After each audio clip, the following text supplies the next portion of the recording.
राजस्थान में 1993 से चले आ रहे हर 5 साल बाद सत्ता परिवर्तन की ट्रेंड को क्या कांग्रेस तोड़ पाएगी या फिर बीजेपी की वापसी होगी।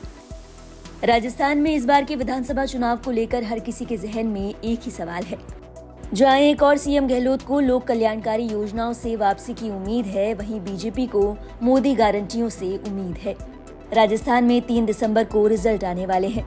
देश के बाकी राज्यों से राजस्थान कई मामलों में बिल्कुल अलग है। भारत निर्वाचन आयोग के अनुसार राजस्थान विधानसभा चुनाव में 75.45% मतदान हुआ है, जबकि 2018 की बात करें तो प्रदेश में 74.71% मतदान हुआ था। राजस्थान के इतिहास की माने तो 0.33% वोट से भी सत्ता बदल सकती है। विधानसभा चुनाव 2018 में 0.54% अधिक वोट से कांग्रेस की सरकार बनी थी। सियासी जानकारों का कहना है कि राजस्थान की राजनीति में बीजेपी और कांग्रेस के दबदबे पर एक कहानी है। राजस्थान में कई बार खंडित जनादेश मिला, लेकिन चुनाव में जिस भी पार्टी को सबसे ज्यादा सीटें मिली वो बहुमत जुटाने में कामयाब रही।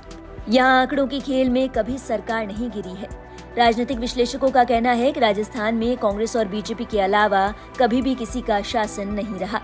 जनता पार्टी सत्ता में रही, लेकिन बीजेपी उसका हिस्सा थी।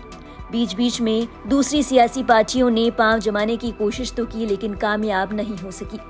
1993 में जब बीजेपी के भैरव सिंह शेखावत मुख्यमंत्री बने तो कांग्रेस और बीजेपी के बीच सत्ता आती जाती रही। बात 1962 की है, जब कांग्रेस को 176 सीटों में से 88 सीटें मिली। 1967 में कांग्रेस विरोधी लहर के बावजूद 184 सीटों में से 89 सीटें मिली। सियासी जानकारों का कहना है कि कांग्रेस बीजेपी के बीच सत्ता आती जाती रही है। 1990 में बीजेपी और वीपी सिंह की जनता दल के बीच गठबंधन हुआ। बीजेपी को 200 में से 85 सीटें मिली और उन्होंने जनता दल से तकरीबन 55 विधायकों के समर्थन से सरकार बनाई। 1993 में बीजेपी ने 95 सीटें जीती और बहुमत के करीब पहुंच गई। वहीं बात 2008 की करें तो कांग्रेस ने 96 और 2018 में 100 सीटें जीती। कुछ मौकों पर राजस्थान में पूर्ण बहुमत की सरकारें भी बनी। 1972 में कांग्रेस ने 184 सीटों में से 145 सीटें जीतकर स्पष्ट बहुमत हासिल किया। इसके बाद 1980 में 200 में से 133 और 1995 में 113 सीटें जीती। 1977 में जनता दल ने 200 में से करीब 192 सीटें जीती। वहीं 1996 में कांग्रेस 153 सीटों पर विजयी रही।